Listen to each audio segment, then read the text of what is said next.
બધા મંદિરો તમે તો ઉપર વાગે ને, બાંધેલો ત્યાં સુધી ઉપર વાગે તો સારો લાગે, છૂટી જાય તો હકલાક લાગે પણ વાગે ખરો. હા હા, બધા છે મંદિરાની. બીજી બધા એ છે મંદિરાની કે તમામ અમારા સાધ છે ને એ હાર્મોનિયમ થી મિલાવવા પડે, તબલા, બેન્જો, વાયોલિન, કોઈ પણ ભારતનું વાદ્યંત્ર છે એ આનાથી મળાવવું પડે, મેળ કરવો પડે. મંદિરો બધા આપોઆપ મળી જાય. એ મંદિરામાંથી એ શીખવા જેવું છે કે આપણે કોઈ પણ ભાઈઓનો થોડો પણ ખતરાગ હોય પણ પ્રેમથી આવીને ભળી જાય ને તો એનું જીવન મંદિરા જેવું થઈ જાય. મંદિરો એટલે મન જીરો, જેનું મન જીરો થઈ ગયું હોય ને એને પછી ભગવાન મળે. પણ બાકી આધી વ્યાધીના પોટલાનો અભિમાન લઈને કરતા હોય તો ક્યારેય મળતો નથી મારા ભાઈઓ. એટલે આપણે જે આનંદ આવે, મોજ આવે, ભાઈઓ બહેનો વડીલો બધાને તાલીઓથી આમ થોડો ખખડજો એટલે ખબર પડે. અને ખિસ્સામાં કંઈક લાયા હોય તો ઉભા થજો, આમ કહેવાય કે ઉઘરાણી આયા નથી મારા બાપા, પણ મોજ આવે. દરબારી આવ્યો છે એટલે ન કહેવાય, એ તો આવે. પણ માવડીઓ બેઠી છે, વંદન કરું છું અને હજુ સાહેબ હજુ સારું છે. પણ આ ડખો યાદ થયો છે ને, જોવાનું આવે છે ને ત્યાં ડખો થયો છે. દીકરા દીકરી આ બધા જેટલા બેઠા છે ને એમના લગ્ન કે હથેવાળો થયો ને એ પોતાના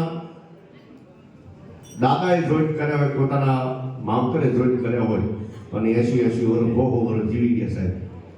પણ જોવામાં જે આવ્યો છે ને ડખો, હમણાં અમારી બાજુ ને છોકરીને જોવા માટે છોકરો આવવાનો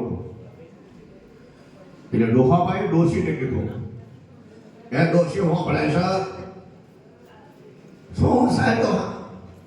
ઈ કે આપણે છોકરી નહીં પ્રકાશની અને છોકરો જોવા માટે આવવાનો. તો ડોશી શેડો વાળી જોવા મળી અને રે મારું થશે ના હું ચોથી લાયા ચાલુ કરી નાખ્યો. ડોહો કે છોકરીને જોવા આવે છે, આપણા છોકરીને તો કામ રોવે છે. ઈ કે ડોહા રૂપું ના આવે મને, આપણા વખત આવું જોવાનું હોત તો જેવું સારું હોય. પણ ડોહો એવો હોય શિવરનો એ કે ડોશી આપણા વખત મોડલ તો સારો હતો.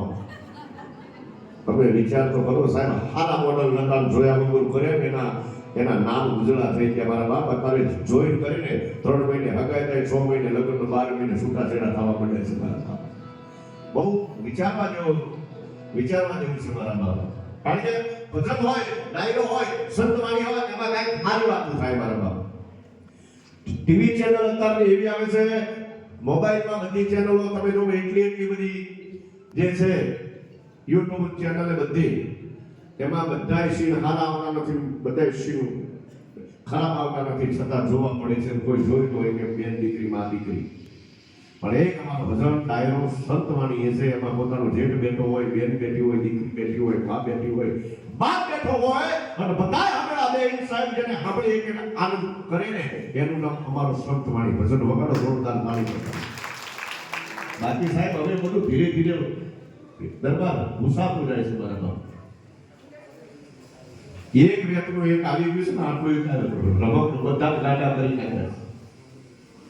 એક બે તો હાલ્યા કરતા થાંભલે ભીટકાણા ઢેબડો થઈ ગયો અને થાંભલા હું જઈને કે સોરીઓ કેટલા બીજી હશે વિચાર તો કરો મારા બાપ. પણ તો માતાઓ બેનો ક્ષત્રિયાણીઓ બેઠા છે, ક્ષત્રિયો બેઠા છે મારા બાપ. ધન્યવાદ છે આ ધરાવે એટલે જ કીધું ધરાવીને નાના નિવેદે ગોળવીને માટો હોય, જેસુર જકરો નિવેદે જમીનમાં ઓથું પદમની હોય, સારી જમીન હોય, સારી ખેતી થાય, ઉજળા માવતરના સંતાન હોય, માવતરની પાછળ 35 વર્ષે પણ ભજન કરે ત્યારે એવા ભજનનો દોર નહીં, એવા ગજાનંદને આરાધમાં આટો થઈ એવો મૈયાનો દીકરો એને આપણે બોલાવીએ અને ભોળાનાથને ઉમિયાને પ્રાર્થના કરીએ, બાપા આજ્ઞા કરો કે ગજાનંદ અમારી કામળીની ધરતી માથે આવે અને મોજ કરાવે, ભજનની જમણી ગોઠવાળી બેહી જાય અને ભજનની મોજ આવે. ત્યારે આપણે સમક્ષ આવે છે કાંચનભાઈ ઝાલા. દાવત તમને બે હાથ ભેટ ઘડા કરી બતાવી લેશો. કાંચનભાઈ ઝાલા.